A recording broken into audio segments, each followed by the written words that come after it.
Hey Jay, What up, how's it Jay? going? What's up, Jay? Hey, I'm Welcome excited back. for Luigi to join. It's gonna be a good one. Can we just talk about how awesome that name is, by the way? Yeah, he's a good guy. He joined the team like 3 months ago. A huge part of the Avalanche Rush program. Huge part of other things you guys probably have seen, and just knows a ton about DeFi and everything kind of on that side of the world. Let's go. I'm excited for some alpha to be dropped around this because like the ecosystem I feel like is like just exploding, and I've been playing around with it a little bit, but I feel like there's definitely probably some hidden gems that I'm not even aware of. Yeah, So. exactly. I think we can. I mean, Luigi and I try and trade alpha for what it's worth, in in the DMs and stuff. But I think there's also interesting.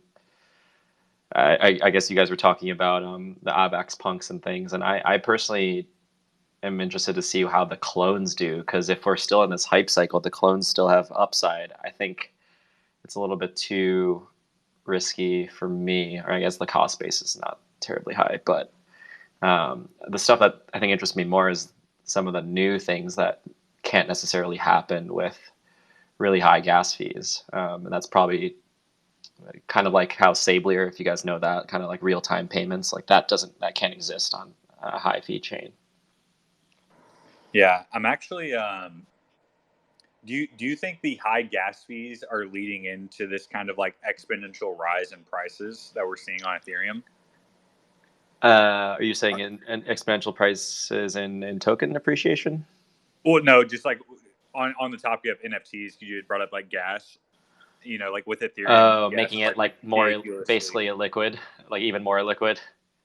Um, no, more kind of like there is a high level of speculation, right? And like these NFTs are appreciating very quickly, but I wonder how much of it is due to just the gas cost being so ridiculously high.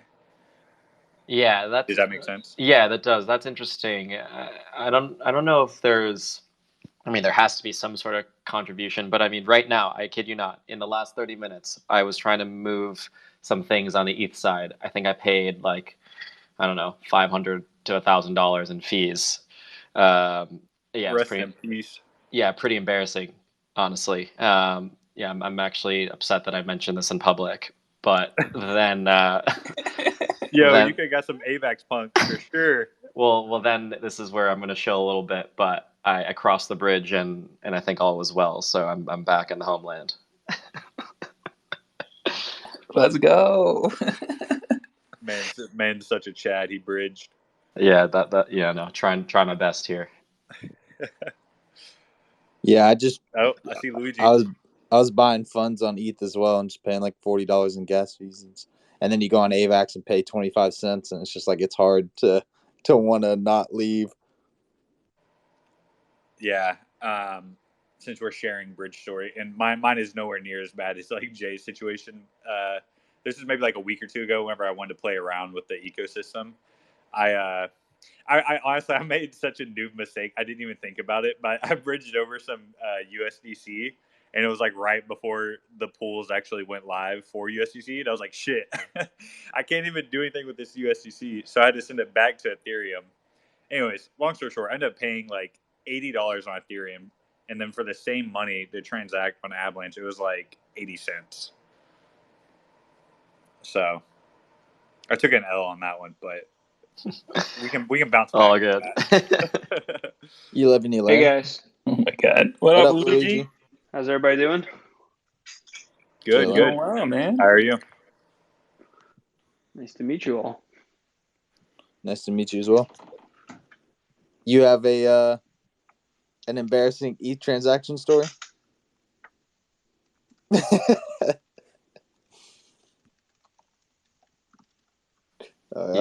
He's digging through his storybook. What's that? What I missed? I couldn't hear anything for a minute.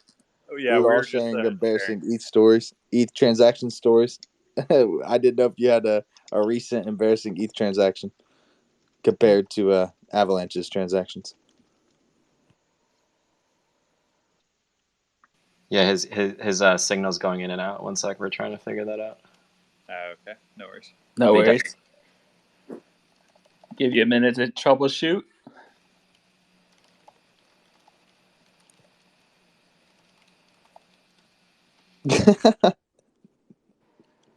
Jay, where are you guys in office right now, or are y'all remote? Yeah, I mean, we do have a space, but we are more or less remote right now. Okay. And where are you guys based out of again? Yeah, so we have an office in Williamsburg and in Miami. I think the Williamsburg one is definitely more of the quote unquote headquarters, traditionally speaking, in New York City. Okay, nice. It's like a huge, I don't know if you guys know or people aren't dialed into, but pretty big hub for crypto and fintech. Honestly, it really started with Consensus, or at least they kind of brought it on the map.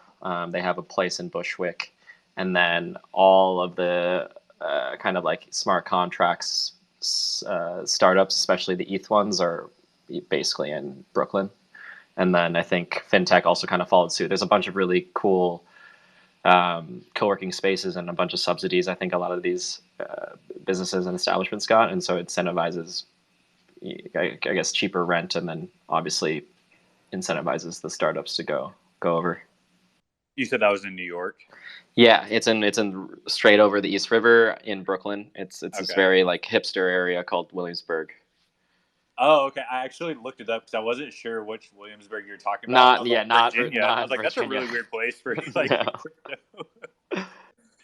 Okay. Do you how much do you think that has to do with kind of like I feel like New York is kind of a little bit ahead of the game and like regulatory framework. You guys hear me okay like now? Wyoming. Is that helping any? Cool. Yeah, in terms of regulation though, I mean, you guys know about the bit license. That was kind of an interesting piece of regulation that came in, a little bit prohibitive, I would say, but I guess that's kind of the way it panned out early days. And then I think now doesn't really seem like a huge issue unless you're an exchange. So, I mean, most of us, I guess, in the crypto space are pretty distributed, and doesn't necessarily mean that if you're in New York, you have to operate just for New Yorkers, of course.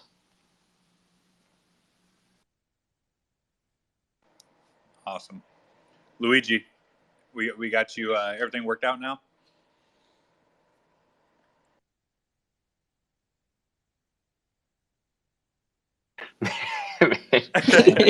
I guess Hurricane Ida's really messing his internet up. I think he just doesn't want to tell us his story. Yeah, he's like, I got nothing. Well, it's like I'm just like DMing him, but we can. Yeah. Are you guys trying to talk to me? Yeah. Are you? Yeah. Do you hear everybody? I hear you, Jay, but everybody else like starts talking and then just blanks out. It's just so random. But yeah, what story am I supposed to be telling? Sounds like trouble. Jay, I guess you're gonna have to translate for us if we cut out. Wait, did you not hear Luigi either? No, we can hear him. Oh, okay. Maybe you can't hear us though. Yeah, Luigi. I can hear you. Oh. All right, Luigi. Awesome. Have you had any recent embarrassing Ethereum transactions, like with high gas, that you want to share? Super really wants to know this answer. Well, yeah, I'm just trying to your test mic's out if the muted. mic works. All right, maybe we're just gonna try. I give up. Jay, am I being punked here? No, I'm being punked. Yo, I feel like we're like that Spider-Man meme where we're all pointing at each other. I think it might be the host. Is this because I have an AVAX punk instead of an ETH punk? I think that's what it is. All right, Jay, would you mind translating? Just maybe ask him to like restart the Twitter app completely, close it out, and then maybe try reconnecting. We can see if that will fix it. Yeah.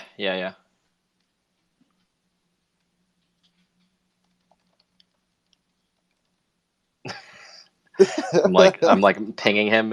I can hear him too, by the way. So if not, then I guess we gave an effort, and you're gonna have to talk to Luigi another time. I see plenty of other addicts that have listening in.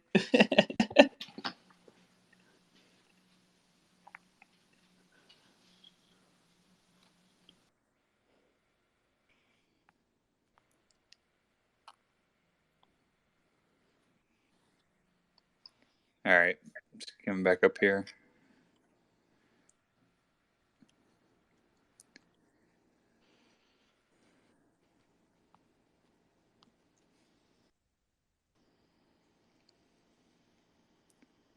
All right, hello, Luigi. All right.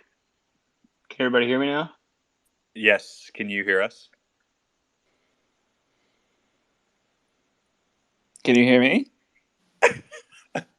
Jay, Yeah. I hear you, Jay.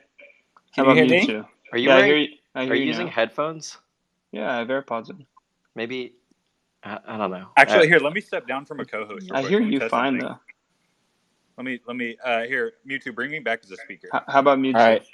Let's Wait, go ahead. hello? Can you hear me, Luigi? I hear you now. Let's go. Wait, try super. Try super. Nah, I'm talking to a brick wall. Let's roll. Let's get it. Okay, cool. All right, let's do it. Okay, we're back. All right, are we all good? Wait, can you hear Chase? Say something, Chase. Yeah, hello. Yeah, I heard that. Okay, all right. I appreciate everyone's patience while we worked out these Twitter Spaces technical difficulties. What is a space without them? It's all part of the fun. Well, Jay, we're really, really excited to have you back on the base space, and we're joined by Luigi as well. Welcome, guys. Thanks, Yeah, guys. thanks for having us. Our audience, Jay, is familiar with you, not so much with Luigi. Maybe starting with Jay, you mind just giving like a brief background of what you guys do at Avax? Yeah. So I think the main overview, smart contracts platform, fastest in terms of transaction finality. That's the most important part. There's also, of course, other strengths, really low fees, very decentralized. We have about 1,000 validator nodes, all producing blocks. And what else am I forgetting? I think that's kind of like the overview on the platform.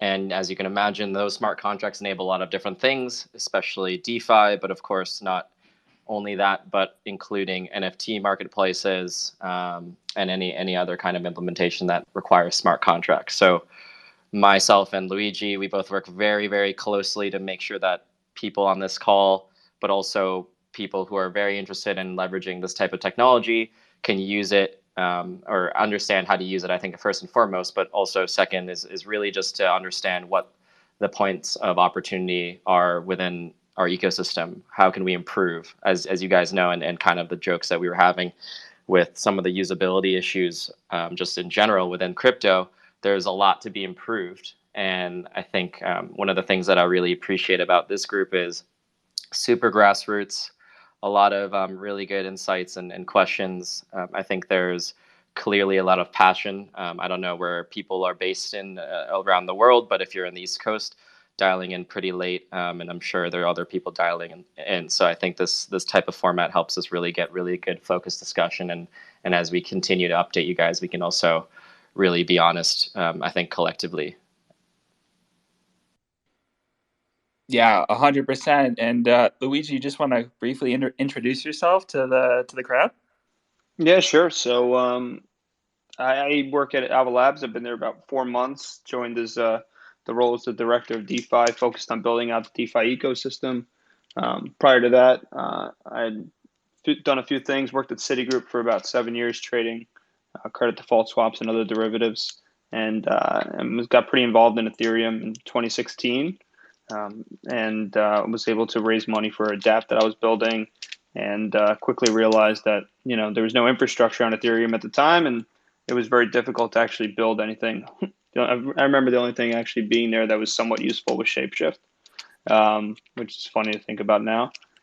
And so after that, kind of just continued to grow out myself in the space, and continue to go to conferences and meet with people and do a lot of things in DeFi, and was able to join Ava Labs and and it's been fun. I think everybody can kind of see what I've been working on the last 4 months, and happy to talk a little bit more about it. Luigi, I'm actually just curious from like my own Here it comes. curiosity, but this space moves extremely fast.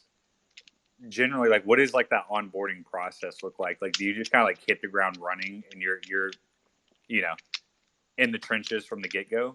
Yeah, that's a good question. That's a good question. Pretty much, right? Like, I think after my first week, I was working with the team, mapping out some of this program already. I think I came in with already a lot of ideas and kind of ways to approach some of these things already, so that helped. But yeah, there's like not even a day to kind of get settled, onboarded, or any of that stuff. It's just hit the ground running, meet as many people in the team as possible, try to feel out kind of what everybody's thoughts, visions are, and then kind of try to put together some strategy around what to do next. And I think we did that, and we were able to move kind of quickly. That's awesome. And Jay, I noticed that we do have like some new listeners tuning in. Would you mind actually giving like a high level view of your role? Yeah, sure. So VP of marketing at Ava Labs. So was pretty much one of the earliest hires on the marketing side prior to Ava Labs. The way I started in the crypto space was starting my own marketing consultancy at a big agency called Ogilvy. And that was in 2015, 2016. So kind of in the beginning of the ICO run, where you saw a lot of large companies trying to experiment with blockchain, but you also had a lot of these startups that were raising a lot of funds very, very quickly. So they were able to take on a huge agency like Ogilvy. This is one of the biggest agencies in the world. It's not necessarily a low cost to engage. So a lot of startups don't tend to engage these full service shops. And what we realized is there was a huge opportunity to really help out, especially because the people that I worked with, the co-founders of this group, we were all super, super passionate. So a lot of people, like the people in this room, honestly. And from there, then realized I think I just needed to take the plunge, went into a firm called Fluidity that was acquired by Consensus. And the main two things we were focused on was a decentralized exchange called AirSwap. That's actually now part of MetaMask swaps. So you guys probably use it, I think, a fair amount. And then the other side was security tokens, and security tokens, super, super early. What we did was very cool. However, I think there was a lot of things to be learned about kind of the market and where the opportunities lie with the technology, especially as it relates to security tokens. I think the one thing I'll close with in that thought was we did tokenize a few real estate properties, mostly in New York City. And so it was very close. We had those deals in. And then the second step was, all right, let's tokenize the equity. So we did that as well. And I think there was also debt tokenization. And what you could do is you could actually purchase those tokens in a stable coin. DAI, I think, was accepted in USDC. And again, as a reminder, I think this was in 2018 or 2019. So imagine that opportunity. Unfortunately, I don't think the TradFi or the traditional real estate investors, first of all, knew what any of that was, and second, really understood what the potential value propositions were. But I don't blame them, honestly. I think it was a little bit too early. But yeah, that's kind of my background, and then again, my role is on the marketing and community side as well. No, that's awesome. Thanks, Jay, for the background and letting people know what you're all about and how you got into crypto.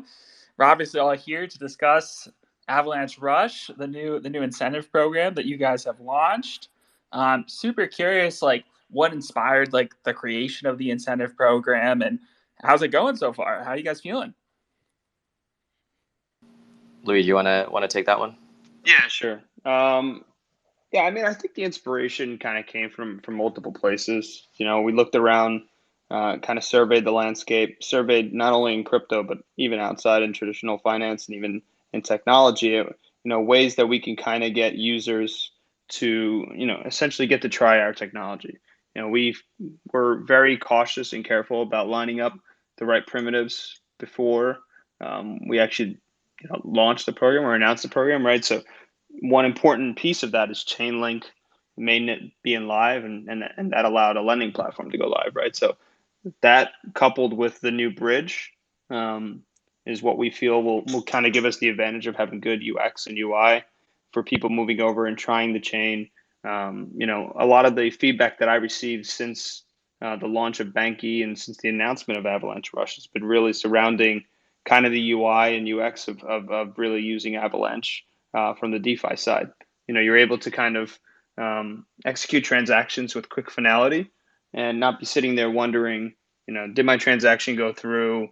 Are there any issues or anything like that? So that coupled with the bridge, which kind of gives you nice messaging while you're trying to bridge assets over, something that I think we all know doesn't really exist on other chains, kind of gives people some comfort with using the chain. So first step was to kind of have these primitives in place. Second step was to bring users over to actually use the chain, use technology, and make sure that they we're kind of happy with it. And one of the ways to do that is to bring over some of the larger applications that have a ton of users. We're able to build relationships with, dApps like Aave, Curve, Sushi, and some others.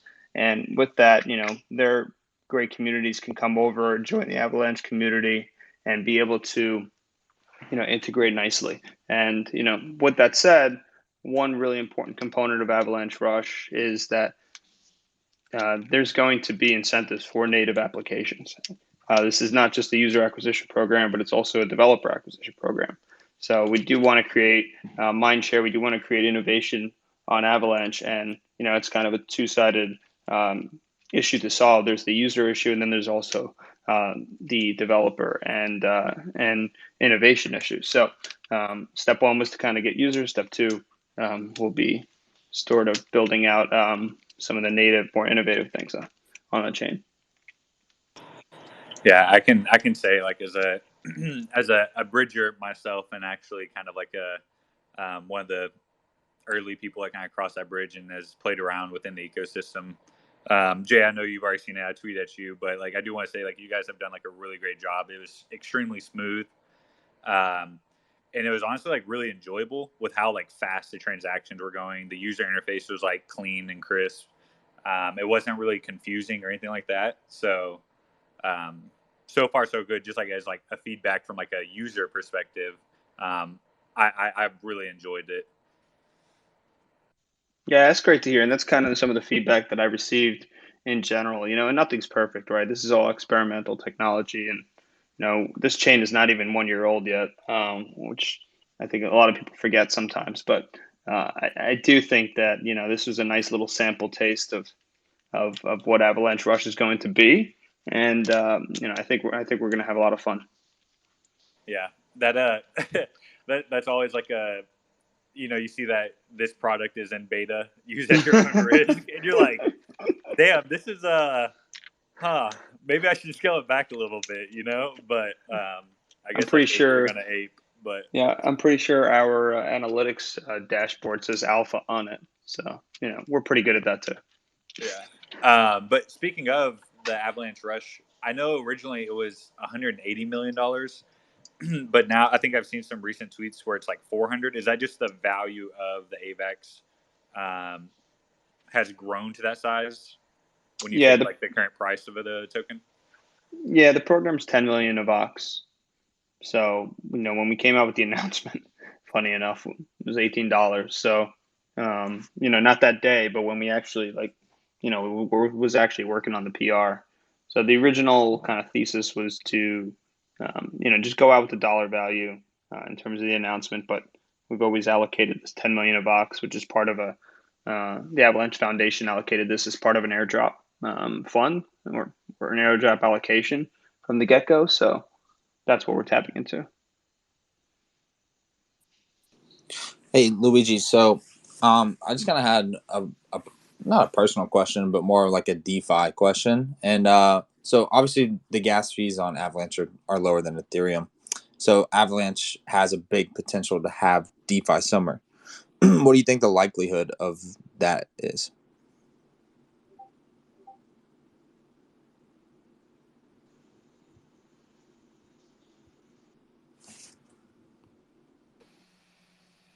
Luigi, Am I back? You're Am I muted. back? Yeah, you're back.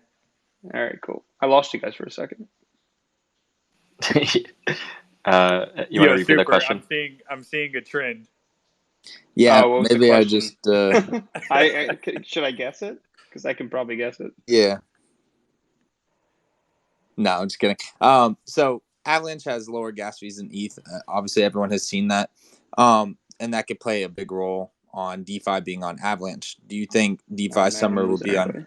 I'll let Jay talk. Sorry, the second part. I can answer that one. Yeah, no, I just want his opinion, or even your opinion, on the likelihood of DeFi Summer being on Avalanche instead of Ethereum due to the gas fees. Yeah, I don't know. I don't know if it's the instead framing, I guess. But what I can definitely say is a lot of the things that Luigi was highlighting in terms of kind of the steps of this program. That's what we're banking on a little bit, and I think it just makes logical sense on the primitive side. Those things just need to be in place. I think the bridge is a fantastic outcome. We had an early bridge which was released in February, and it was kind of this. It was this bridge that really was kind of a short-term solution. It had smart contract calls, multiple on the Ethereum side, but also the Avalanche side. And of course, if you have really congested times on the Ethereum side, then if you multiply, the gas costs you have now by 3, then it's quite expensive. So it just really was prohibitive, and it didn't really make that much sense. So we took that feedback and really went back to the drawing board. And I saw Liart. He's a product guy. He was on the in the audience earlier, but a bunch of the other product guys, engineers. Actually, it was kind of a group effort. Luigi, myself, we were in it too because we're heavy users of this stuff. We all provided feedback. We were saying, how can we make this kind of like delightful, I guess is a good way to say it, or fun. Like what's something that people care about? It's like, oh well, Avalanche's main value proposition, as I mentioned before, is transaction finality and speed largely. And so speed is important, but it's like it's one thing to have a transaction that's pending and you have that circle going around and then it goes boom, it's been finalized, right? That's one way to do it. But maybe we want to take a step further. And when we look at the UI, you're seeing that little dot that travels and talks about all the confirmations that it has to go through, both on the Ethereum side and the Avalanche side. And it almost feels gamified a little bit. It's like you get a little bit anxious because you're like, okay, is this, it's kind of like that comment you said about the beta. Like a lot of the technology here is still very nascent. So that's kind of probably like a tiny percentage point. But the other side is also just like, it's really awesome to visualize what you're doing. And you also kind of learn how this technology works. Like, why do you need confirmations?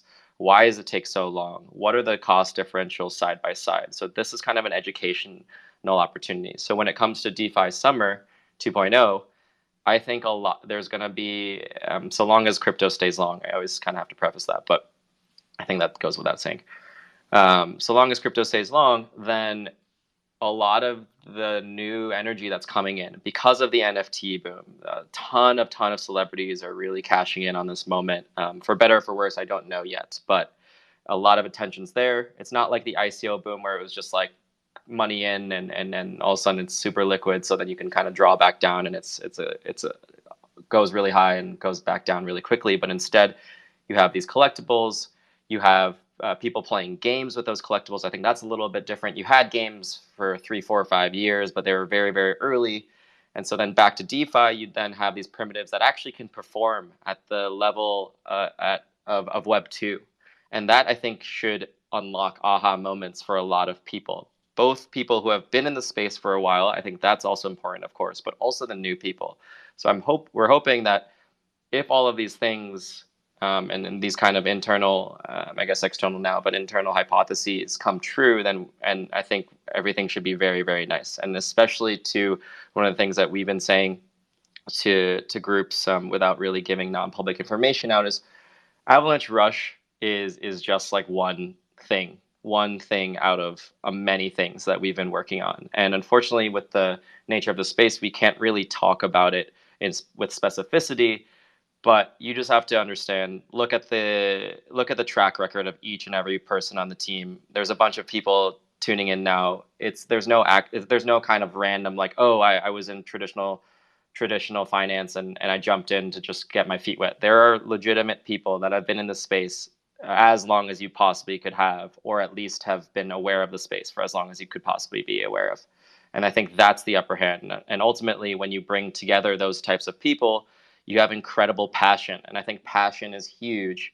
The fact that Luigi and I are on the East Coast, it's 9:30 p.m. We could definitely be doing other things, but we just want to be talking about this stuff because we don't actually get to do this that often during the day because we're so heads down. So long and the short, that's the context. Short is super confident with what we're doing, and also the incredible ecosystem that's already started to form. That's going to get bigger, and I think it's just going to be a domino effect.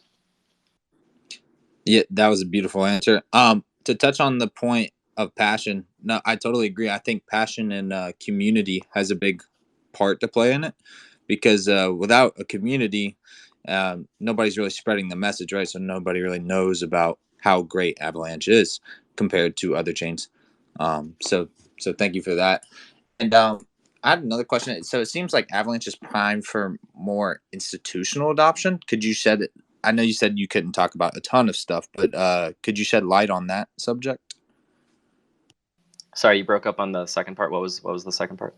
Oh, I was just asking if you could touch on institutional adoption within the ecosystem. Oh, yeah.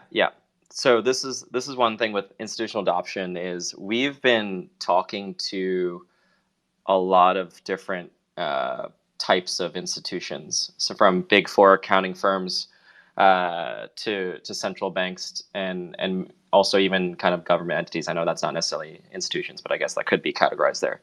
The thing that we've learned is a lot of people are interested, but that doesn't really mean much until it's live and usable. And so the time to market is just much longer than what we're used to, at least as crypto native people.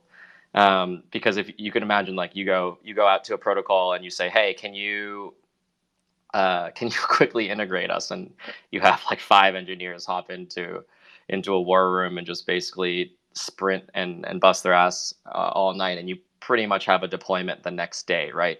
You're not having that. Maybe it's this is a little bit not trying to, I guess, like kind of bag on the institutions necessarily, but you don't really have that with big enterprises, probably because of size, also because of just crypto and blockchain is just one subset of a million other things that they're focused on, and it's not the way they're mainly generating revenue. And then I think the last thing is just all of the red tape. A lot of these institutions have a ton of rules. On the marketing side, I know that there's a lot of branding rules, communications. How can you position things? Is there risk with collaborating with a permissionless platform, for example? Is there a risk with going into DeFi?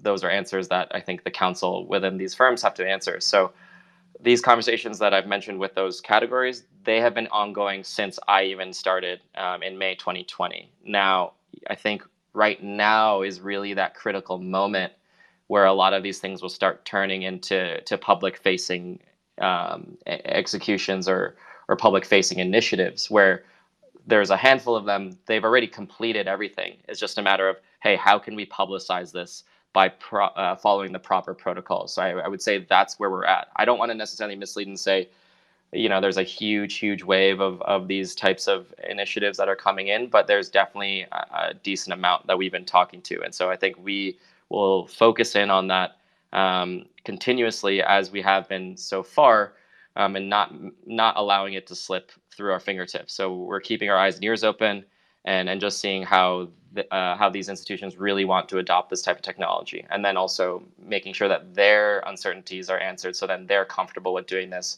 when it comes to the game time decision. Hey Jay, I'm actually curious. Like you guys had touched on this a little bit. Are there any native Avalanche projects that are being involved with Avalanche Rush? Yeah, so Luigi was highlighting this earlier, and I think he's having sound. No, I think I'm alive now. Are you alive? Okay. This might be the worst app I've ever used. You want to try and answer that? Yeah, no, I think what I was just going to say is that, as I was alluding to before, um, a very important part of this whole Avalanche Rush program is native applications. Um, I think we put out an announcement for Avalanche and Yay Games. There's going to be more that are going to come through pretty soon on the native side. But what I was kind of trying to explain before is that bringing over the blue chips is a user acquisition part of the program. Incentivizing native dApps and innovation is the developer and innovation part of the program. So this is definitely part of natives for natives as well. That's awesome. I love to hear that. Mm-hmm. I've been playing around with some of the native ones. I'm actually like curious, Jay, if I recall, I think you described yourself as a DeFi degen last time you were on the space. I'm curious. I know you're probably extremely busy with Avalanche Rush and all this stuff launching, but are there any particular projects that you guys have been playing around with that you guys have enjoyed within the ecosystem? Yeah, I think so. Luigi and I think we're kind of equal. I think we're low key though. I would say. In that I think people don't expect it as much. Maybe with like my super clean headshot or something. I don't know. At least for me, and Luigi's in front of a brick wall. So, but that I'm running through. Yeah, projects that we've played around with. So Trader Joe, I think that's a really good native project. Pangolin is an obvious one. I think that kind of Pangolin gets a lot of credit because they kicked off the AMM kind of spree in the Avalanche ecosystem. You kind of need price discovery to really have effective DeFi ecosystem. They're pushing along and they're completely community owned. So all their staff, I think the team maybe is like around 5 to 10 people now. All are done through community votes and through kind of, I guess, like smart contracts effectively from a high level, which conceptually sounds really weird, but that's kind of how it works. And that to me is cool. So I think they get a little bit of credit too. Lending, then Banky just launched. They are part of the Rush program with incentives. The JD, he's one of the co-founders, super driven guy. That dude has nonstop energy, a lot of respect for him. He's really just identified kind of the open opportunities for different dApps. And so I think right now we're still in this mode where it's like, let's just get the primitives down. So that's not necessarily terribly innovative, but I think the next phase should be interesting to see how that goes. Like Luigi and I and a bunch of others have been pinging them left and right with a bunch of UI and UX changes, and they switch it on in minutes. It's kind of an incredible amount of dedication. Other ones worth naming, Penguin Finance, really like that kind of holistic ecosystem auto compounder. Yield Yak is also another one. And then you're seeing kind of the really early ones that are just starting to deploy now. Some of the projects that have been kind of silent, and then once Rush came out, they're like, oh, I think this is our time to kind of peek our heads out. So that's where I think we're seeing NFTs start blooming. Crypto Seals, that's one early NFT project. They just sold out their 10,000 unit allocation. There's also other NFTs. Maybe Luigi, I think you have other projects that you've been playing around with where you have a similar list. I think a lot of the list is similar. I'm not sure if you mentioned Yield Yak in particular, but that's another good one. I know there's the Avax apes that are launching tomorrow night. In terms of the NFT space, spoke to that project, was kind of interested in that. To kind of see that go down. But yeah, I think you're going to see a lot more native projects. There's a lot more in the pipeline that haven't even deployed yet, that are going to deploy. That at Ava Labs, we've kind of been, I don't want to say incubating, but working with closely to kind of spearhead their launches and make sure that they're properly deployed, and then kind of maybe even incentivized if it's appropriate. So I think there's a lot of good native applications and definitely a lot of developer use, but we definitely want to make sure that accelerates really fast. That's awesome. I love both your answers, and Benki. How is it pronounced again, Jay? I think it's Benchi, right? I don't know. I actually don't know. That's what JD told me. It's Benchi. Well, it's the she token, but everybody calls it Benki. but the token is she. Oh, interesting. Okay. I think that's an Asian word, right? I wouldn't know. I think so. I think it's Chinese, maybe. Yeah. Okay. So Ben Shi. Okay. We should get at spaces with JD and make Yeah, it maybe we TPL. should clarify so we're not fudding his brand. Yeah, seriously. Yeah, we'll get that working on the back end after this. No, but Jay, you touched on a lot of these different DeFi app, D apps. Can you actually like break that down a little bit further and kind of explain the importance of having AMMs to have like lending, to have like pooling and staking, and like how Luigi, you feel free to hop in as well, but just like how each of these play like a crucial part in kind of like bootstrapping the ecosystem, and how they're all DeFi, but they're all different aspects of DeFi. Yeah, I mean, I think from my perspective, right, it's not really much different than traditional finance in certain senses, right? You have your ability to exchange assets in traditional finance. You have your ability to borrow and lend those assets. I don't think you're staking LP tokens, so to speak, but there are AMMs in traditional finance, and there are order books, and there are various different ways to do this. But what we have in DeFi is we have this way where you don't have to trust an intermediary, and that's kind of special. And it's kind of what probably brought a lot of these people in this Twitter Spaces here to kind of discuss. But yeah, some of the most important ones, right? The AMM lending platforms, so people can access credit and throw velocity through the system. That's really important. In addition to just those two, you also have these auto compounders that allow you to compound your yield automatically, so you're not going in there and harvesting and then redepositing every few minutes. And then there's just a lot of other things that I think we don't even know exist yet. And that's the important thing. I tell people all the time, like every year there's something that, none of us ever thought would exist. And I'm really curious to see what that's going to be next year. But if you told me this time last year that all this would be happening in DeFi, I think all of us would kind of be like, wow. I think this time last year was kind of right around the time when Uni and Sushi were having their little spat. So we've come a long way, and it's really interesting to kind of see where we'll be from a year from now. Yeah, I think that really honestly kind of like speaks to this technology from like a philosophical standpoint, and just how we can collaborate and create these very unique incentivized use cases to generate value for the community that's involved within it. So I'm actually curious. So you talked about Vinci and the lending and stuff. I was being a little bit of a degen myself, and I was doing like the recursive lending. And I think right now it actually because of the reward incentivization program, you can borrow money and still come out net positive, if I have this correctly.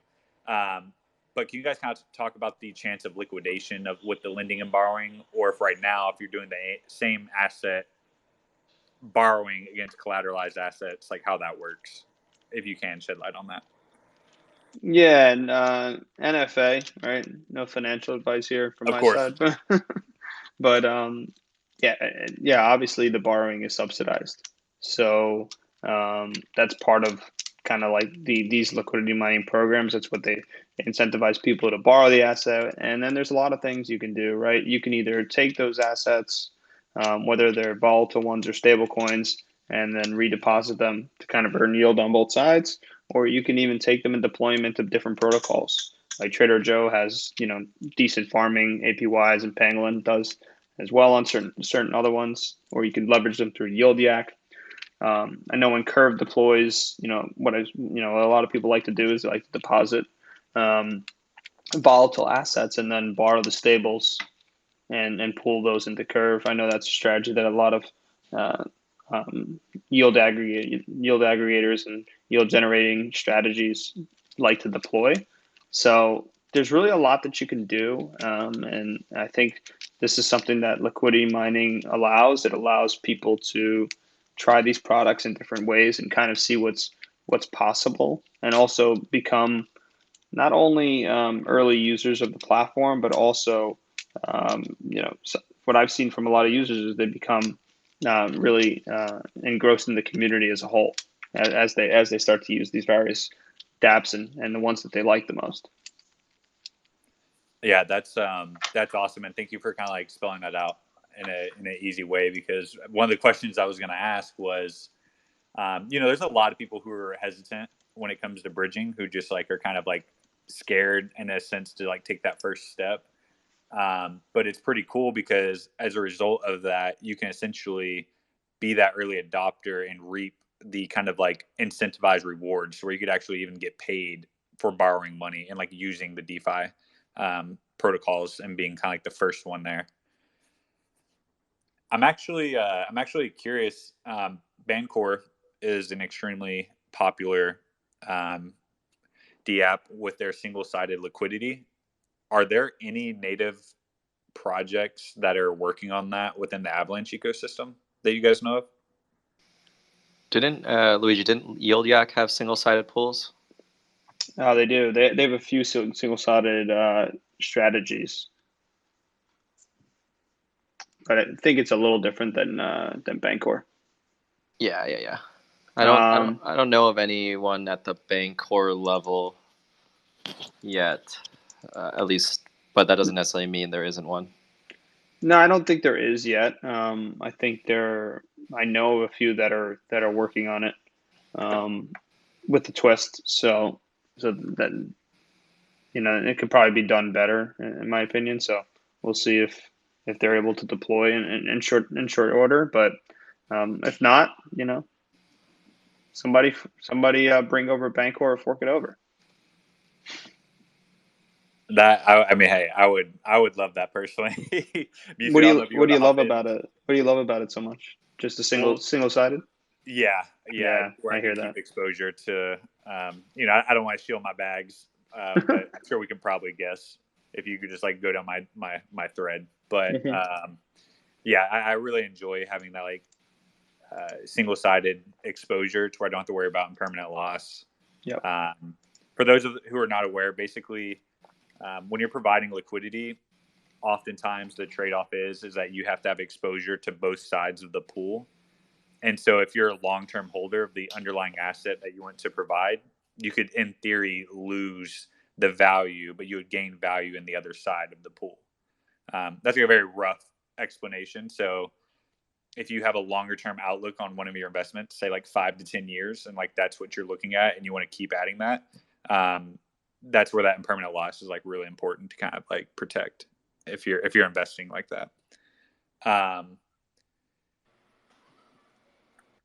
Sorry, I'm drawing a blank. You had said something, Luigi. I was going to ask you a follow-up question. Mewtwo, I saw you unmuting. You want to hop in?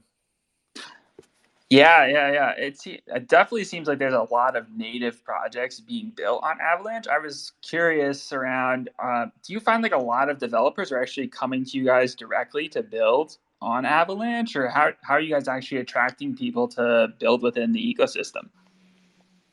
Yeah. It's a good question. No, Jay, one thing I was just going to say is, on the BD team specifically, we're talking to projects all day. Like, I mean, I know, especially since Rush has been announced, my calendar is basically back to back every day with new projects that want to deploy.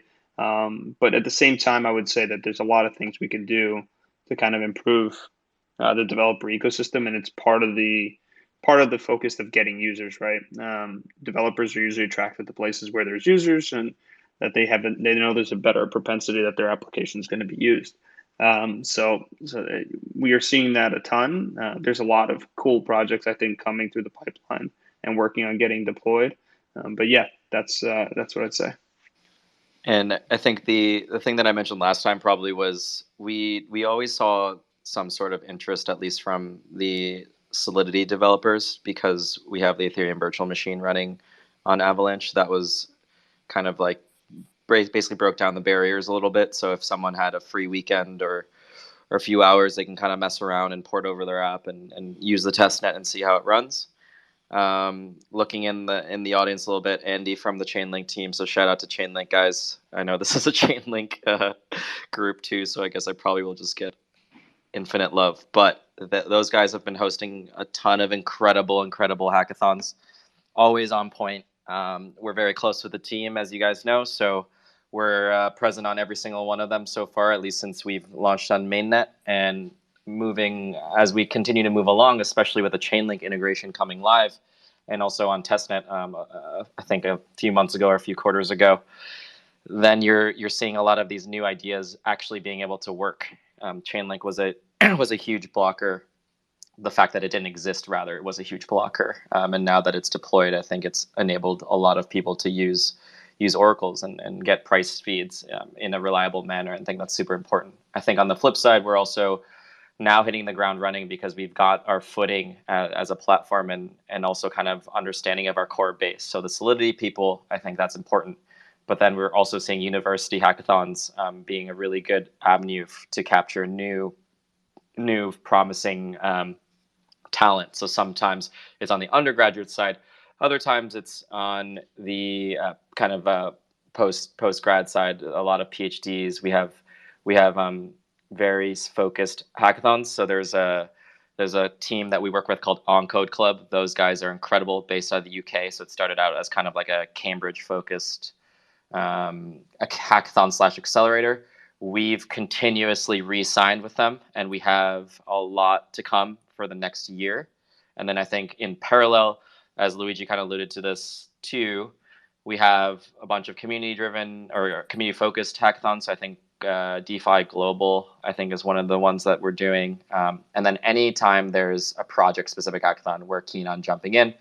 I think we'll also focus in on bringing it back home again to see what the appetite looks like to actually host one. We did one last year called Money Dance, and we had incredible participation. I think it was definitely a little early because it was like we launched mainnet and we immediately went into the hackathon, and even then we still had pretty strong participation. So with the numbers, I think what I was pulling up actually, let's see, Discord is kind of our main developer hub for just for kind of engagement and just cultivating that community.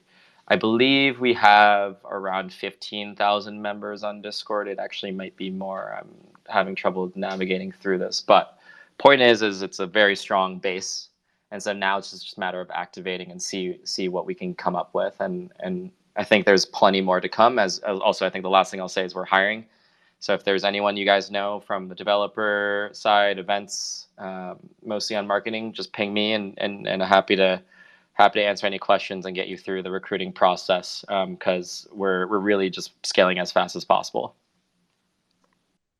I love that, man. I definitely checks a big box for me when protocols are going out there and providing education and getting involved with students, because we really need that. There's a huge shortage, as you know, of Solidity developers. We need more people to become educated about crypto, to get involved in the space. So that's huge, man. Big props on that. I'm actually, Jay, you touched on something I want to expand on a little bit further, not to turn this into a Chainlink show, but, I think there is like a lot of like benefit for everyone going around. And, with DeFi, Chainlink is a pillar of like providing that support to enable DeFi on within these ecosystems. I'm actually curious, maybe Luigi, this is something maybe in your realm as on the BD side, but what are some of those use cases that we haven't even thought about that you guys maybe have thought about from like a philosophical standpoint that will be here in 3 to 5 years? Because, like a lot of people, they think of like price feeds when it comes to Chainlink, but it's really so much more than that. And it's bringing authenticated data on chain to enable a vast amount of use cases. So just from like a big picture industry insider, what are some use cases that you guys are excited about to see within the Avalanche ecosystem in the coming years? Is this specifically for Chainlink or just in general? Yeah, it could just be in general, but basically just Oracle powered, essentially bringing that data within and having use cases in a trustless manner. Yeah. So one thing, the new I forget the acronym, is CCIP or whatever, the cross chain announcement that they put out. That's pretty fascinating to me and really powerful, right? Because if you're able to have cross chain messaging across all chains, then you can manage your assets. You could be farming on Avalanche and, buying it or maybe using that farming as collateral on Ethereum, and all these assets become interchangeable across chains. And so like the friction is almost zero. We've almost never seen that anywhere in the world in finance. There's usually some sort of friction. So that's really cool to me. But longer term horizon, I still go back to the things that we thought were really cool in 2017, but like everybody kind of realized were harder than they thought they were. So like I still go back to decentralizing a lot of these, marketplace technology companies that, have literally garnered most of the S&P 500, like Facebook and Uber and Airbnb. I still think decentralizing those is so ripe and such a great model. I know Stani in particular announced that, they're going to try and put out some social graph or decentralized Twitter, as he was calling it. Those type of things to me have real legs and are more possible today than they were ever. Like if you think about it from a network perspective, liquidity mining or any type of incentives with tokens, and even just the token in general, are completely the perfect type of way to bootstrap and develop a network as fast as possible.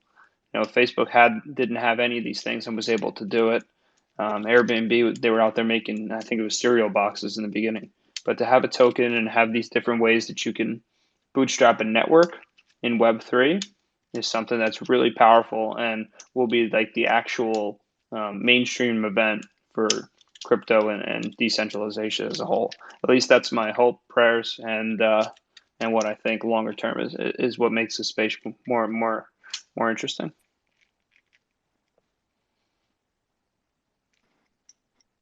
%. I see that Andy from Chainlink has joined us. What's going on, Andy? Hey guys, how you doing? Andy, Good to see what's you, up, dude? Hey, Good. How's it going? Good to see you, Andy. no man, I love base space, and you guys know I love Avalanche, and had a great time talking to Connor a couple weeks ago on the podcast. And so I just saw you guys talking, wanted to come in, and I heard you guys talking about Benchy. I'm actually having them on an AMA on YouTube next week, next Thursday the 9th. So we can come find out their pronunciation of their name and Yeah. and all that. But yeah, I love that platform as well, and I can't wait to meet that team. I actually don't know them, so I'm kind of excited to connect. So I just wanted to drop in and say hey, and we got a bunch of great Chainlink advocates in here as well. I see Jen, and that's great. So much props to you guys at the Base Space camp to have Jay on, and Jay and Luigi. Good to see you guys again as always. Yeah, you too, man. Good to see you, man. Yeah, I'll catch you guys later. So come to my thing next Thursday. We'll meet Benchy and hang out. DM me those things. I'll try and tune in. All right, sounds good, man. Peace. All right. Thanks, See ya. Andy. Yeah, Andy. Yeah, I don't know if you guys know, but Andy and I worked together back at the Ava Labs days, at least when he was back. So early days. Oh, no way. It's a small world, isn't it? Yeah. It was. I think it was must have been like last summer. It feels like forever ago, actually. I think this is a good time to switch gears a little bit. NFTs. Let's talk NFTs for a little bit. I think, as we're all aware, if you've been on crypto Twitter, NFTs are kind of like in the limelight right now. And I'm actually like really curious because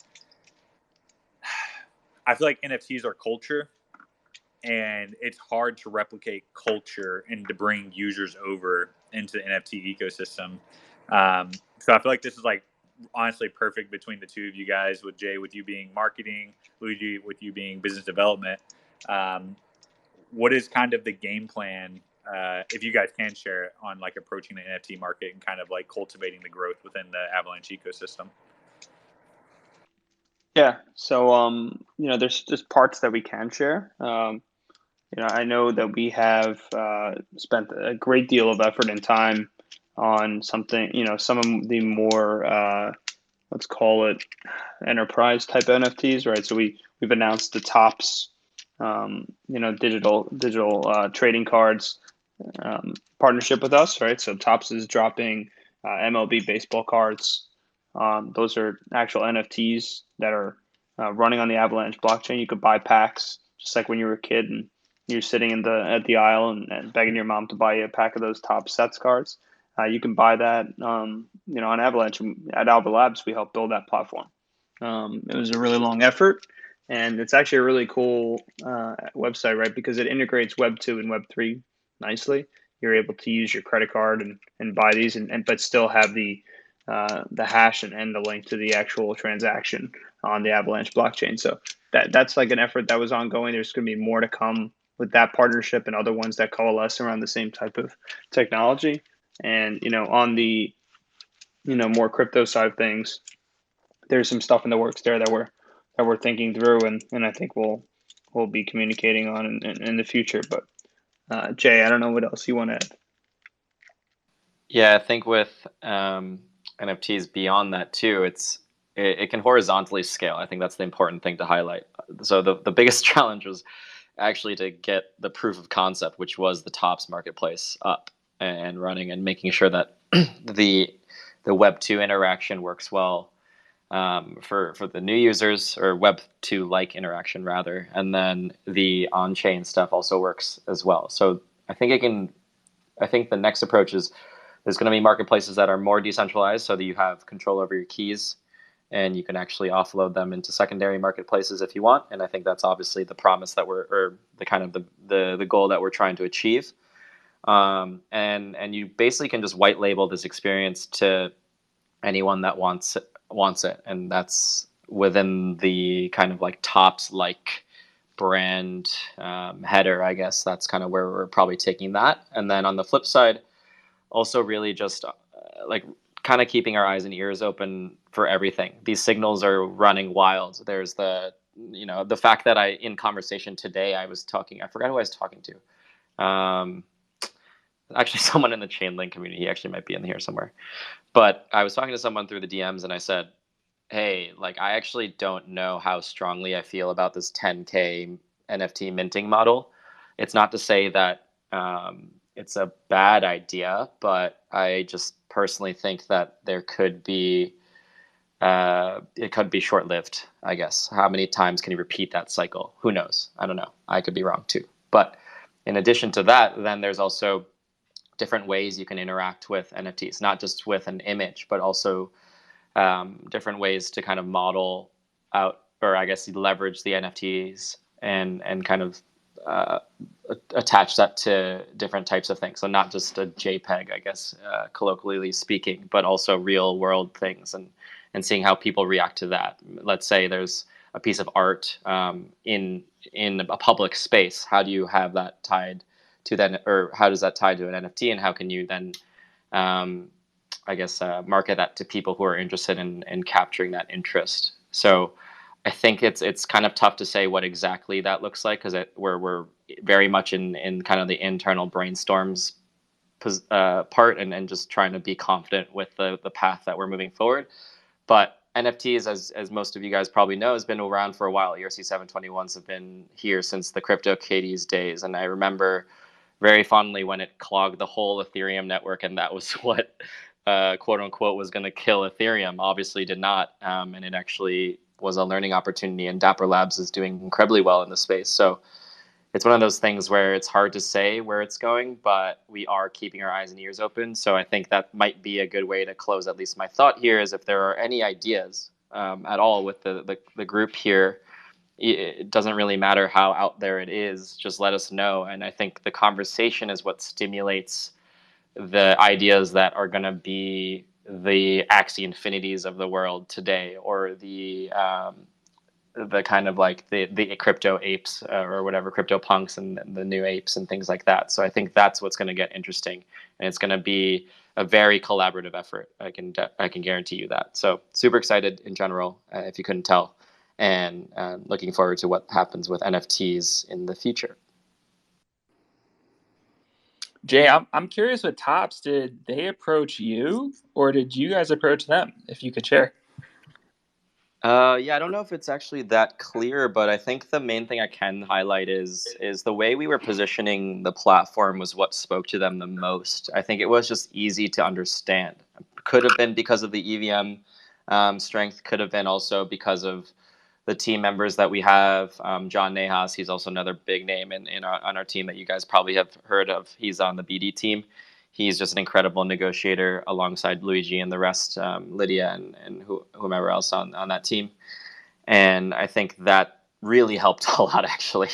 It was just like, how do you, like Topps, think about what Topps is. Topps is a brand that has been selling collectibles on cardboard for the last 100 years or so.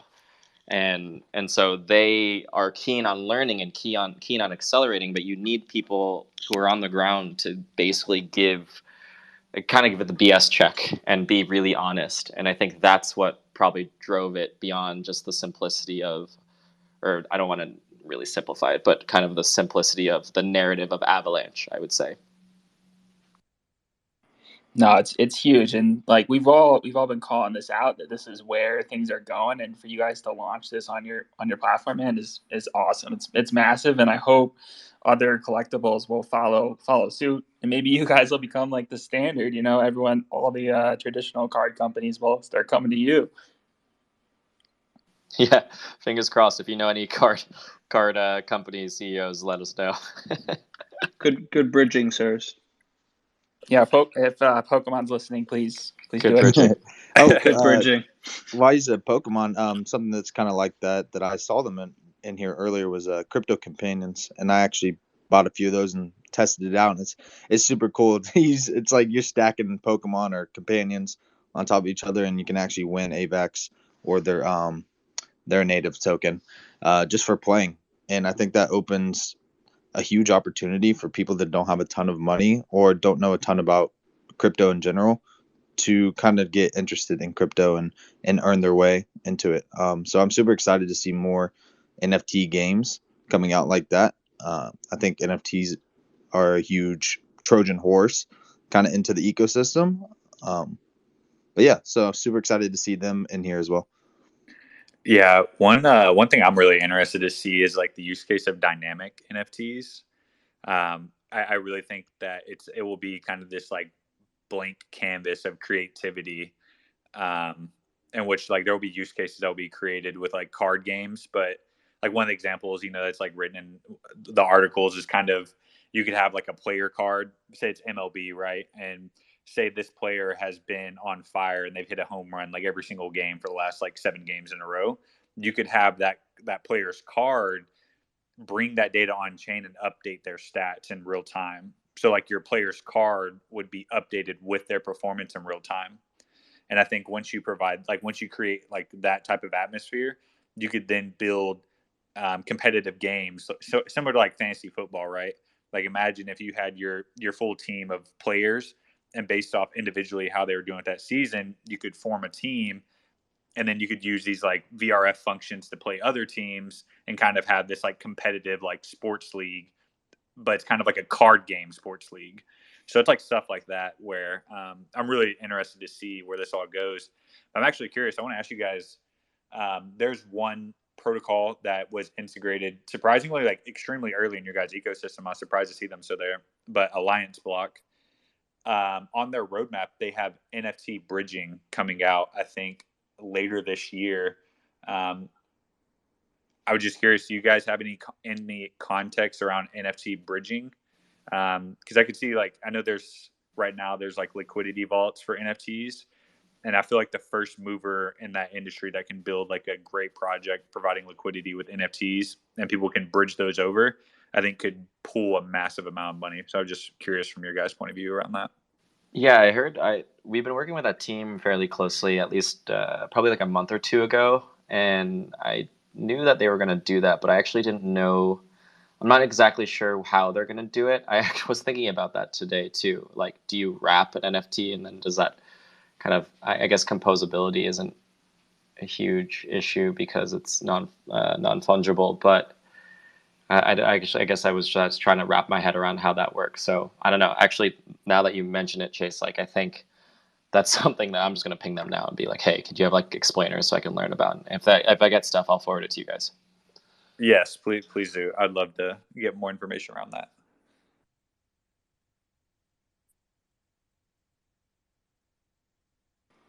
Yeah, I think for me, like with NFTs, I'm just most excited about real estate on the blockchain and having real estate become tokenized for the everyday person to actually be able to participate like we had Realty on, and being able to basically throw in $100 and say, hey, I own part of a real estate property and actually receive rent from that seems really, really enticing.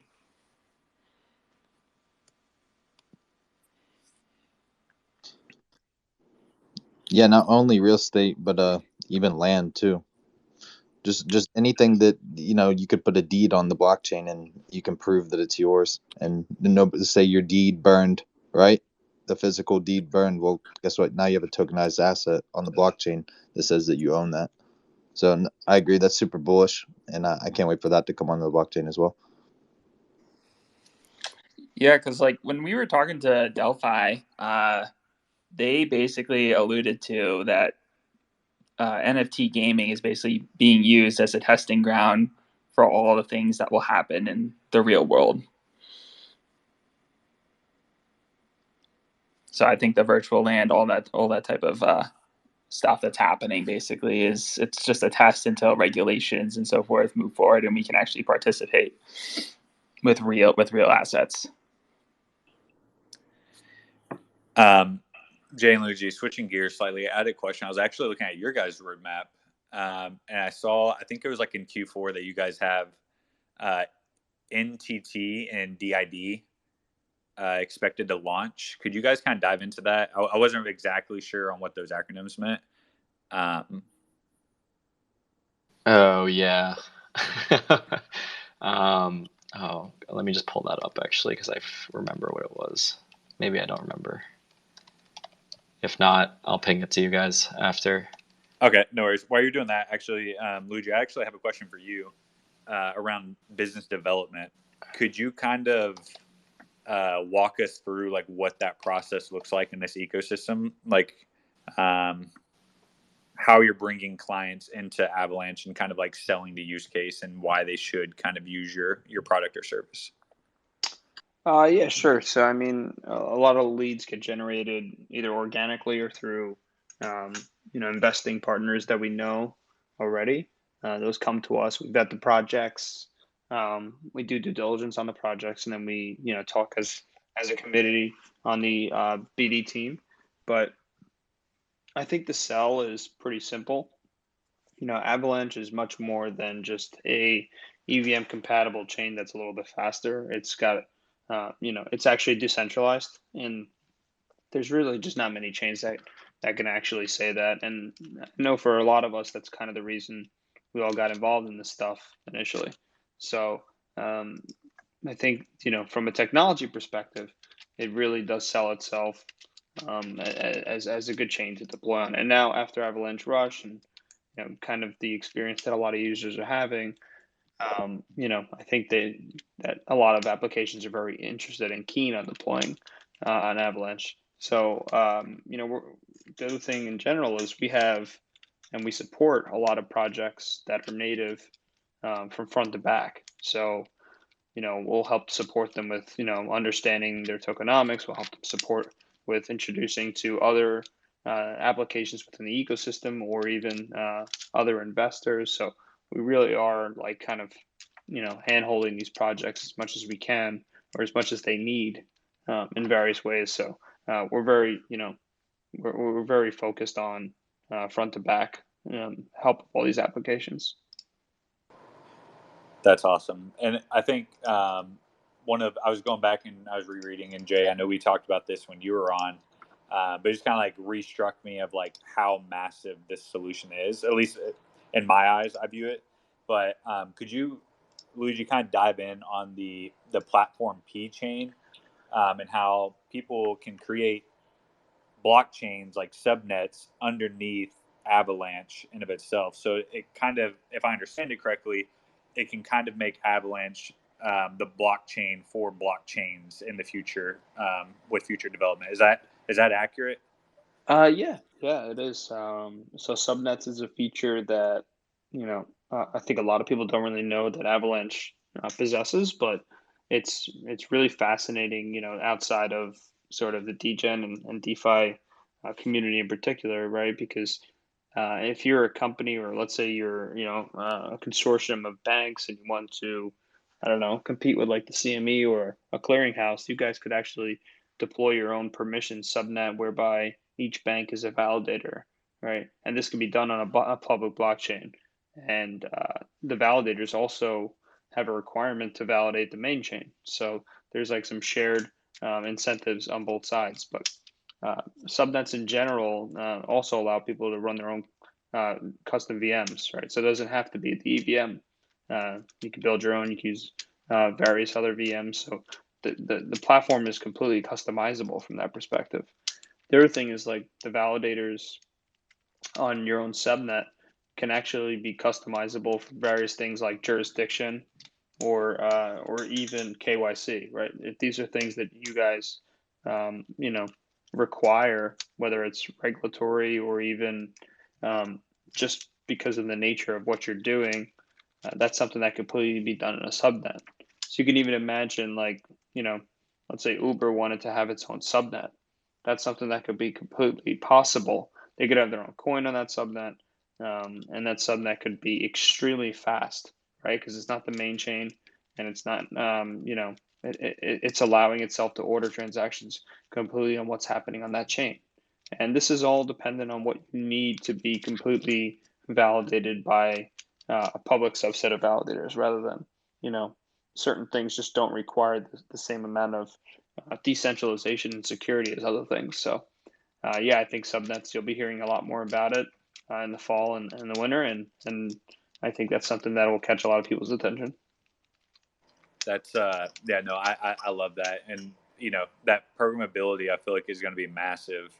Having that like customizable option and just being able to kind of plug and play, because one of the hard parts about establishing a blockchain in the first place is bootstrapping, right?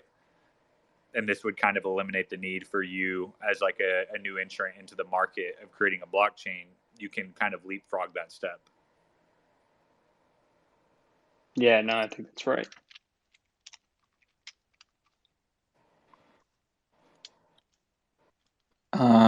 Hey, Jay and Luigi, are you guys open to accepting questions from the audience? Yeah, I think we can do a few. Sure, yeah. If anyone from the audience has questions, just request now. Let you guys on one at a time, and we can get those answered for you.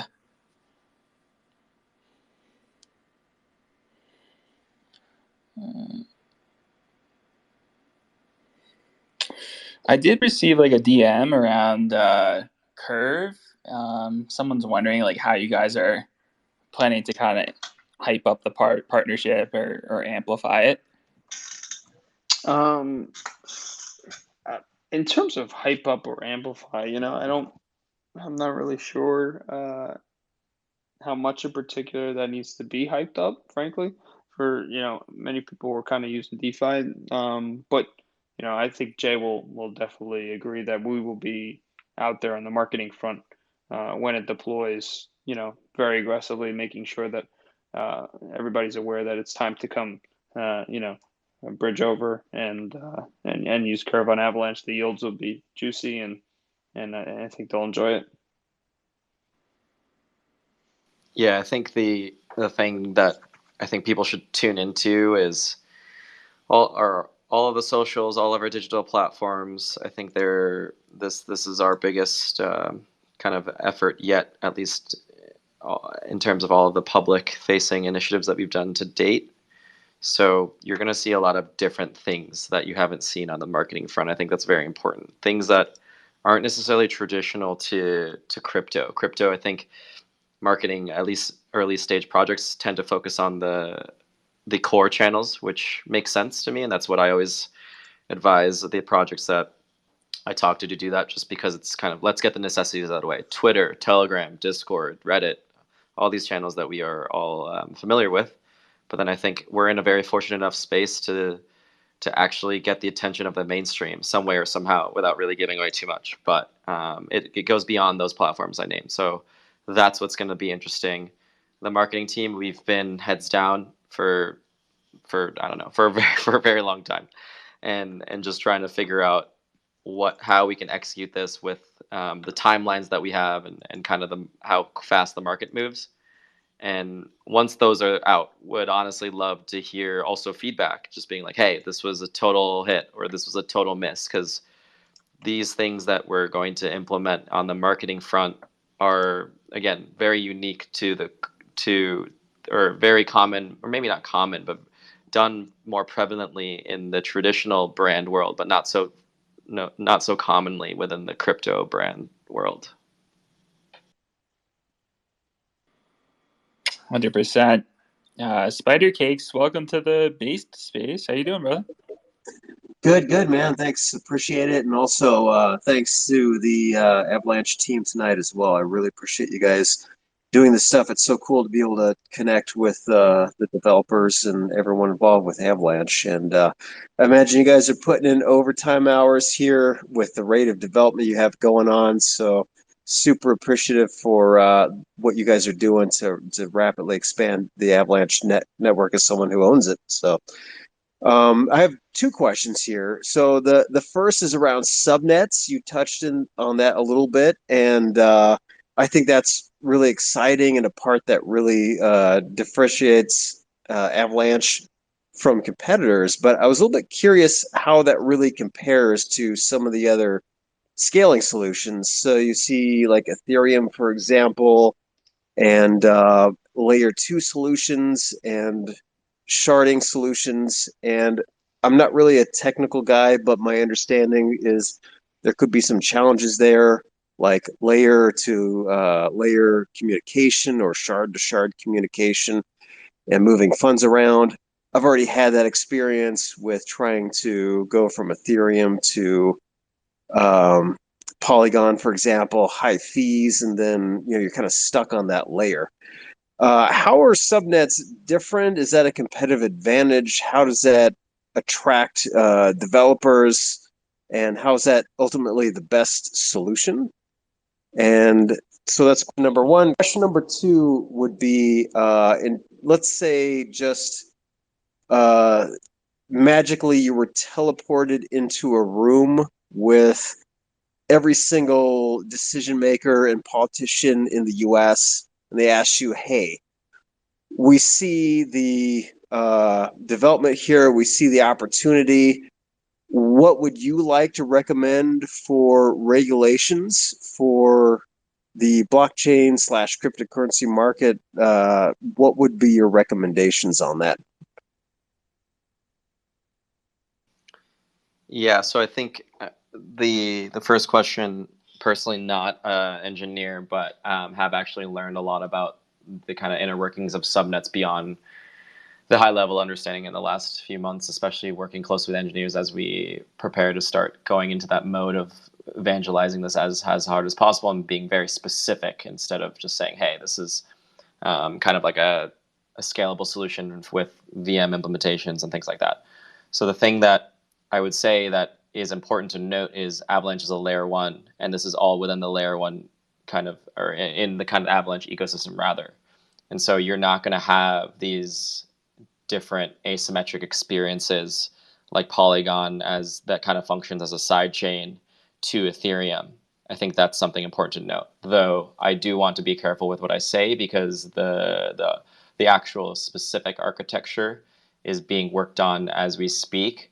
But I think as we continue to progress and have more confidence with the design, that's when you'll see from our team, I think both marketing and BD actually, and of course engineering, is more clarity for especially for the non-technical folks, because people like me, I could use that, and I have the luxury of actually being able to talk to these guys day to day, and they answer my stupid questions. So I think that's something that's really important for the rest of the world who wants to understand, or whoever is keen on understanding. So, well, that's kind of like me punting it a little bit. Let me promise you that when it gets there, I think it's on the roadmap. It should be sometime this year, I believe. And on the flip side with regulation, not a lawyer either, so that's kind of a key thing. But what I can say is there's something that I've noticed, especially with the infrastructure bill that kind of made a bunch of noise a month ago or a few weeks ago. I can't remember when it was actually, but is I think regulators need to do a better job with understanding the technology. One of the things that I've noticed, not even talking about crypto, is watch any of the social media hearings, especially with search executives. So Google specifically, Facebook with Mark Zuckerberg and his his troop. I think Twitter might have also been there too with Jack Dorsey. When they go up to Congress and talk to them about the technologies, something like search engines, social media, it's kind of crazy to see regulators really not understand how these businesses work. And that's kind of probably why things got a little bit carried away with how basically you have the FANG companies and these dominant forces that are just larger than life at this point. And I don't actually think I'm not trying to make it like a doom and gloom thing, but what I can circle it back to is saying communication, understanding, empathy, all of these things are super, super key. And so when someone's talking about blockchain, when someone's talking about crypto, stablecoins, all these things, don't brush them off as something that's speculative, scammy, used for malicious activities, because that's already been proven to be false, or at least not as true as a lot of these people are kind of hand waving and saying is to be true. Like Chainalysis had came out with a study with Bitcoin transactions. We all know on-chain transactions, they're all viewable on a block explorer. And at the end of the day, if you're moving a lot of money, you have to on-ramp and off-ramp, sorry. So that point is again kind of like the critical point, which makes it really hard actually to do nefarious things. So coming full circle here is I think it's also not one-sided. It's not just on the regulators to be like, hey, you need to take I don't know, a Pomp's Bitcoin class, and that's obviously a joke. I don't know much about his course, but I think it's a little bit on our side too. So we as professionals, people that have been in the space, also have steered the ship in various directions. We should be also talking with them, having actual neutral conversations, educating people, and sense and responding. And so I know on Avalanche's side, or Ava Labs, the team here is with all of us included, we're trying to do the best that we can to make sure that we can fulfill that promise. So a few things, we have chain agnostic initiatives that we're involved in. We're also talking to regulators on a frequent basis. A lot of people on our team have just incredible credentials to be able to do that. Goon, Lee Schneider, all of us on this call, I think we all have different advantages. And so that's kind of my kind of answer with regulation, not necessarily a specific one on what should be done. And I think if we're all able to work together, then we'll have a great outcome. And I think that's kind of how things work in human history, I think. But if we don't work together, then that's when you have really crazy decisions made on both sides, and perhaps becomes a little bit too hectic and not necessarily achieves progress in an effective way. Yeah, gotcha. Thank you very much for the answer here. And I'll wrap up here with just one extra question. Obviously, there's concerns around things like rug pulls in cryptocurrency and what's currently going on. And it makes it a little bit difficult to recommend that to friends and family when, especially as someone who's less educated, they're at risk of that kind of ripoff. And I was just curious, maybe it's more of like an opinion question, but like, how do you see things like playing out where like that's not an issue that someone has to deal with, which is like the pop-up farm that's going to rip you off? And your general thoughts on how things become more shaped up as a legitimate cryptocurrency environment. Yeah, I actually talk about this a lot, comparing it to all different technologies. Think about your phone, for example. Think about email. Think about all the kind of quote unquote primitives of technology that we kind of take for granted. Phones. I get 101 spam calls all the time. That's also kind of a nefarious space. It's kind of like the Telegram scammers that ping you a million times, or the Twitter bots that ping you, or the Facebook bots. Same thing with email. You're going to get the Nigerian prince narrative. And so I think with open technologies, you're just always going to get that. But do people get smarter? Yes. There are also plenty of people, because technology, internet penetration hasn't reached 100%, not even close. Mobile penetration also hasn't reached that either, in all these different technologies. So I think there's just going to be simply ongoing battle with these types of technologies. And I think it's our collective effort to just educate, create rails that make sense. So maybe it's like taking the phone example. The telco companies have had anti-spam measures within the protocol, I believe, of the phone, kind of the phone protocols, I think they use VoIP these days. I'm actually not sure. But you see how it's kind of like it's never going to be zero. It's always just going to be let's strive to do better. I think that's my take, and really just highlighting good from the bad, and I think that's where we can start first. So actually, our ecosystem, we have a thing called RugDoc. RugDoc highlights kind of the different various risks that are associated with the protocols. I think that's a good step. Of course, choice is better because you can't simply just rely on one entity. So I think you're going to see a lot more of these types of projects pop up to help secure the ecosystems that all of us are going to be using. That's great. Thank you. Thanks for coming on, Spider Cakes. Appreciate you, man. Any other quick questions for Jay or Luigi? Just request. I don't have a question, but Jay and Luigi, I just want to give you guys both a quick shout out and say thank you for taking the time out of your night and coming on the base space. I know you guys are super, super busy, just expanding the ecosystem. It's really helpful for you guys to come on and inform people about the ecosystem, and especially for me personally, as like a young learner in the space, it helps a lot just to even hear it, even if I don't understand all of it. It just helps to hear it. It's an extremely exciting time to be in the space, and I know Mewtwo and Chase and everybody listening really do appreciate y'all and what you guys do. So thank you for coming on, and we definitely extend the invite in the future if you guys ever want to come back on. Let's do it. So then Luigi could ignore all your questions. yeah, funny. Awesome, guys.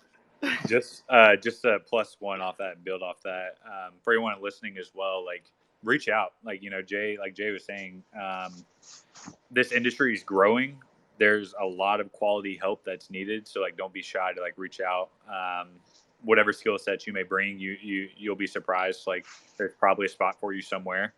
There's not I don't know really of any other industries where you can get this level of access to people and kind of like build connections in such an easy way. So take the opportunity, take the risk, take the gamble, and shoot your shot. 100%. Here. Amazing, guys. Yeah, this was great. This is hella based. Thanks for taking the time, Luigi and Jay. Thanks, guys. Thank you, guys. Appreciate it. So, right. Jay and Luigi, as you guys know, we do record them. We did record the first one. You guys are both okay with us putting it on YouTube? Yep. Sweet. Amazing. As Luigi got dropped again. On that note, I think we're going to wrap it up. Yeah. Perfect. Everybody stay based. Thanks, everyone. Appreciate it. Bye-bye. See you guys.